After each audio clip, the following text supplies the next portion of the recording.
23 अगस्त 2001 की शाम Canadian airline air transit की फ्लाइट 236 टोरंटो एयरपोर्ट से पुर्तगाल के लिस्बन शहर जाने के लिए तैयार थी। क्योंकि ये 7 घंटे की नॉन स्टॉप फ्लाइट होने वाली थी, regular service and maintenance check करने के बाद इसमें 48 मेट्रिक टन फ्यूल डाला गया था। क्योंकि ये एक एयरबेस A330 जहाज था जो उस समय का सबसे एडवांस और सबसे सेफ एयरक्राफ्ट माना जाता था। 48 वर्षीय कैप्टन रॉबर्ट पीश को 16,000 फ्लाइट आवर्स का एक्सपीरियंस था, जबकि फर्स्ट ऑफिसर डिर्क डे को भी 4800 घंटे जहाज उड़ा चुके थे और दोनों ही एयरबस A330 जहाज को पहले भी कई बार उड़ा चुके थे। कुछ ही देर में फ्लाइट में 293 पैसेंजर्स और 13 क्रू मेंबर सवार हो जाते हैं। रात के करीब 9 बजे जहाज टोरंटो के एयरपोर्ट से सफल उड़ान भरता है। पायलट धीरे धीरे जहाज को लिस्बन ले जाने के लिए अटलांटिक ओशन की तरफ मोड़ लेते हैं। चंद ही मिनटों में जहाज अपने क्रूजिंग एल्टीट्यूड 39,000 फीट तक पहुंच जाता है। अब इस तरह की लॉन्ग फ्लाइट्स पर पायलट्स का ज्यादा काम नहीं होता, क्योंकि ज्यादातर काम ऑटो पायलट सिस्टम ही करता है। पायलट सिर्फ सिचुएशन मॉनिटर करते हैं और समय समय पर कंट्रोल टावर को अपनी लोकेशन से अपडेट देते रहते हैं। इस जहाज को उड़ान भरे 4 घंटे हो चुके थे। अब तक सब कुछ नॉर्मल चल रहा था और जहाज में सवार ज्यादा पैसेंजर्स गहरी नींद में सो रहे थे। कुछ ही मिनटों में जहाज अटलांटिक ओशन के बीचों बीच पहुंच चुका था। तभी कैप्टन रॉबर्ट पीश की नजर जहाज के इंजन नंबर 2 के कंट्रोल पैनल की तरफ पड़ती है, जहां कुछ एबनॉर्मल रेटिंग्स आ रहे थे, यानी खतरे की घंटी बज चुकी थी और इसी के साथ फ्लाइट के पायलट्स की कड़ी परीक्षा का आगाज हो चुका था। रात के करीब 1 बजे पायलट ने देखा कि राइट साइड के इंजन में ऑयल प्रेशर काफी बढ़ चुका था। साथ ही ऑयल की क्वांटिटी कम और आयल टेम्परेचर भी लो इंडिकेट हो रहा था। इस तरह का एरर दोनों पायलट अपने करियर में पहली बार देख रहे थे, क्योंकि स्कूटर से लेकर हवाई जहाज तक जब भी कोई इंजन ज्यादा देर तक ऑपरेशनल होता है तो धीरे धीरे उसका तापमान बढ़ता है, लेकिन यहाँ तो टेम्परेचर रैपिडली ड्रॉप हो रहा था, जो किसी भी तरह से नॉर्मल नहीं था। इसलिए दोनों ही पायलट तुरंत फ्लाइट मेन्यू को देखते हैं, लेकिन उसमें उन्हें कुछ भी नहीं आता। तभी देरी न करते हुए पायलट सीधा कनाडा में स्थित एयर ट्रांजिट के मेंटेनेंस कंट्रोल सेंटर फोन करते हैं और इस प्रॉब्लम के बारे में बताते हैं। लेकिन जवाब में उन्हें सिर्फ इतना कहा जाता है कि आप एरर को मॉनिटर करते रहे और हमें इस बारे में जैसे ही कुछ पता चलेगा हम आपसे कांटेक्ट करेंगे। अब भले कॉकपिट में फॉल्टी रीडिंग दिख रही हो, लेकिन उड़ान में कोई दिक्कत नहीं थी। इसलिए पायलट ये सोचकर रिलैक्स हो गए कि शायद कोई फॉल्ट सेंसर आयल की गलत वार्निंग दे रहा है। लेकिन आगे उनके साथ जो होने वाला था वो हादसा आज भी एयर एक्सीडेंट के हिस्ट्री में काले अक्षरों में लिखा हुआ है। खैर, आधा घंटा बीत गया, तभी कॉकपिट के स्क्रीन पर कैप्टन के सामने एक और एडवाइजरी मैसेज डिस्प्ले हुआ। लेकिन ये मैसेज ऑयल से रिलेटेड नहीं, बल्कि फ्यूल से रिलेटेड था। दरअसल कमर्शियल एयरलाइंस का फ्यूल उनके विंग्स में इक्वल डिस्ट्रीब्यूटेड होता है, लेकिन स्क्रीन में वार्निंग दिखी कि लेफ्ट विंग के मुकाबले राइट विंग में फ्यूल कम है। लेकिन ये परेशानी भी पायलट को ज्यादा बड़ी नहीं लगी, क्योंकि कई बार सिर्फ कुछ लीटर फ्यूल कम ज्यादा होने पर भी ऐसी वार्निंग आ जाती है। तभी क्रॉस फील्ड वाल्व खोलकर फ्यूल को दोनों विंग्स में समान डिस्ट्रीब्यूट कर दिया जाता है।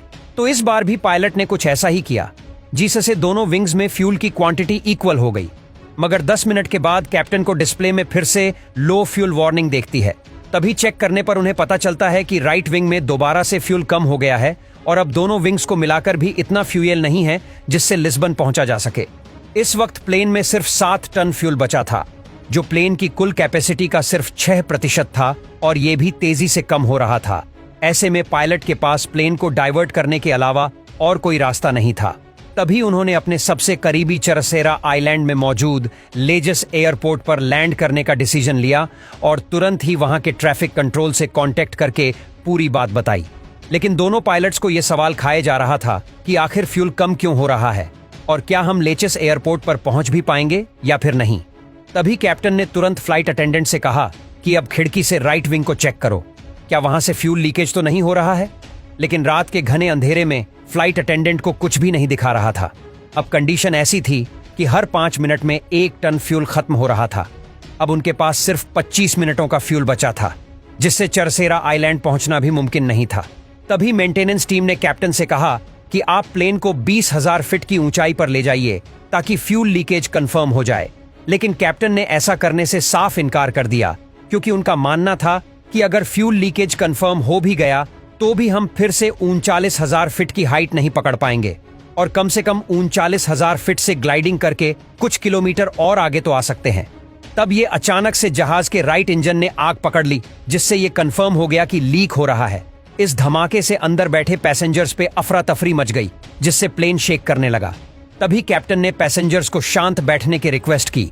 जहाज में अब 4.5 टन फ्यूल और सिर्फ एक इंजन बचा था, जिससे इतने बड़े जहाज को लैंड करना मुमकिन नहीं था।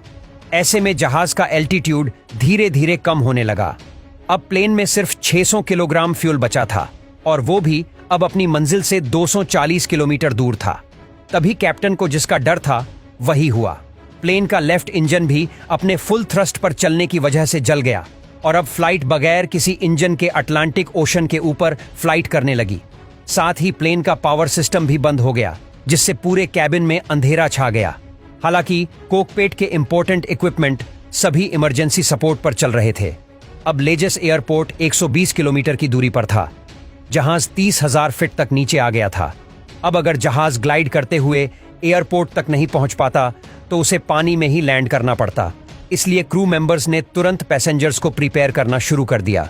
लेकिन पानी में लैंड करना काफी खतरनाक होता है, क्योंकि इससे पैसेंजर्स को काफी मुसीबतों का सामना करना पड़ता है और अगर बच भी गए तो पानी में भी डूब सकते हैं। अब भारी कमर्शियल प्लेन को ग्लाइड करना काफी मुश्किल होता है। सब कुछ प्लेन के कंट्रोल पर निर्भर था, जिसे पायलट मैन्युअली लिवर से कंट्रोल कर रहे थे। जहाज की ऊंचाई 200 फीट पर मिनट की रफ्तार से कम हो रहे थे, यानी अगले 15 मिनट फ्लाइट पे सवार 300 लोग की जिंदगी या मौत की दास्तान लिखने वाले थे। कुछ मिनटों बाद जहाज और एयरपोर्ट के बीच का डिस्टेंस 15 किलोमीटर तक पहुंच चुका था। इतने डिस्टेंस पर फ्लाइट का एल्टीट्यूड 3,000 फीट रखने की सलाह दी जाती है, जबकि इस जहाज का एल्टीट्यूड 13,000 फीट था। लेकिन अगर कैप्टन फ्लाइट को आगे की तरफ झुकाकर एल्टीट्यूड को तेजी से कम करते तो 19% चांस थे क्रैश लैंडिंग के। ऐसे में पायलट ने वहीं पर 360 डिग्री टर्न लगाया, जिससे प्लेन और एयरपोर्ट के बीच का डिस्टेंस तो उतना ही था, लेकिन एल्टीट्यूड 8,000 फीट से कम होकर 5,000 फीट तक पहुंच चुका था, जो रिकमेंडेड लेवल से अब भी 2,000 फीट ज्यादा था। लेकिन अब 360 डिग्री लगाना पॉसिबल नहीं था। इसलिए पायलट ने प्लेन को एयरपोर्ट के रनवे की तरफ मोड़ा और फिर जिग जैग टर्न्स लगाए। प्लेन में आगे पीछे होने से प्लेन को एल्टीट्यूड कम करने का कुछ एक्स्ट्रा टाइम मिला। अब नॉर्मली लैंडिंग के वक्त प्लेन की नोज को ऊपर रखने के लिए फ्लिप्स और इंजन थ्रस्ट का इस्तेमाल किया जाता है, लेकिन पायलट इंजन थ्रस्ट के बिना फ्लिप्स को भी नहीं खोल सकते थे, क्योंकि ऐसा करने से फ्लैप से मिलने वाला एयर ट्रैक प्लेन को और आगे झुका देता और क्रैश लैंडिंग हो जाती। इसलिए पायलट ने फ्लैप्स को बंद रखते हुए लैंडिंग करने का डिसीजन लिया, जिसे प्लेन और रनवे के बीच काफी तेज टक्कर हुई और 12 मिनट में 8 टायर फट गए, जिससे प्लेन स्किड करता हुआ एक तरफ खिसक रहा था। लेकिन कैप्टन ने बड़ी ही सूझबूझ से धीरे धीरे ब्रेक लगाई और आखिरकार प्लेन रुक गया। लेकिन तभी प्लेन की लैंडिंग गियर में बड़े धमाके के साथ आग भड़क उठी। हालांकि रनवे के पास मौजूद इमरजेंसी क्रू ने उस आग को तुरंत ही बुझा दिया।